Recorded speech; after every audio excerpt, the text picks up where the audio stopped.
దేవుని నామానికి వందనాలు. డాక్టర్ తెరిసా పాల్ గారు రాసిన శాశ్వత సత్యము పుస్తకము నుండి మీరు వింటూ ఉన్నారు. గొప్ప పరిచర్య. ఆయన పరలోకమునకు ఆరోహణమొగటకు ముందు యేసు 11 మంది శిష్యులను పిలిచి, పరలోకమందును భూమి మీదను నాకు సర్వాధికారము ఇయ్యబడి ఉన్నది. కాబట్టి మీరు వెళ్ళి సమస్త జనులను శిష్యులనుగా చేయుడి.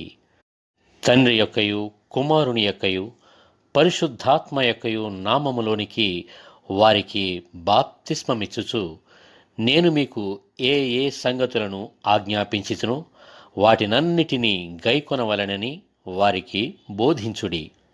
ఇదిగో, నేను యుగ సమాప్తి వరకు సదాకాలము మీతో కూడా ఉన్నాను అని వారితో చెప్పెను.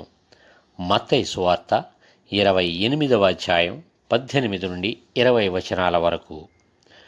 మరియు మీరు సర్వలోకమునకు వెళ్ళి సర్వ సృష్టికి సువార్తను ప్రకటించుడి. నమ్మి బాప్తిస్మము పొందినవాడు రక్షింపబడును, నమ్మని వారికి శిక్ష విధింపబడును.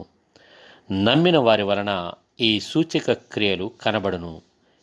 ఏవనగా, నా నామమున దయ్యములను వెళ్ళగొట్టుదురు, క్రొత్త భాషలు మాటలాడుదురు, పాములను ఎత్తి పట్టుకొందురు, మరణకరమైనదేది త్రాగినను అది వారికి హాని చేయదు, రోగుల మీద చేతులుంచినప్పుడు వారు స్వస్థత నొందుదురని వారితో చెప్పాడు. మార్కు సువార్త 16వ అధ్యాయం 15 నుండి 18 వచనాల వరకు. వాగ్దానము చేయబడిన పరిశుద్ధాత్ముడు. అపోస్తలుల కార్యములు 1-2 అధ్యాయాలు.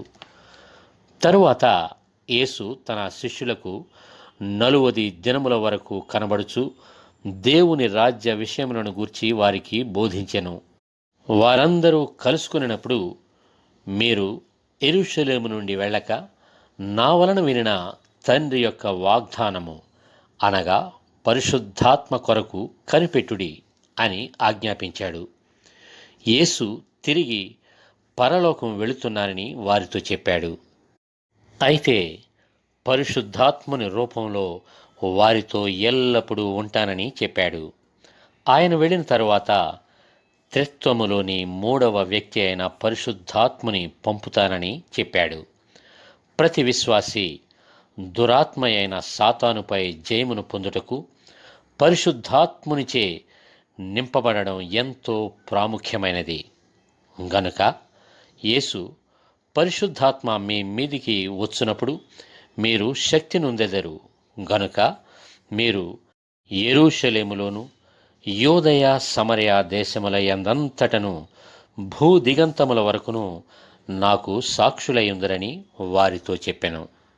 యేసు పరలోకమునకు ఆరోహణమగుట. ఈ మాటలు చెప్పి వారు చూచుచుండగా ఆయన పరలోకమునకు కొనిపోబడెను, మరియు ఆయన దేవుని కుడి పార్శ్వమున కూర్చుండెను. యేసు పరలోకమునకు ఆరోహణుడై దేవుని కుడి పార్శ్వమున కూర్చున్నట్లు నీవు కూడా యేసును విశ్వసించినట్లయితే పరలోకమునకు ఆరోహణమై దేవునితో పాటు సింహాసనంపై కూర్చుంటావు.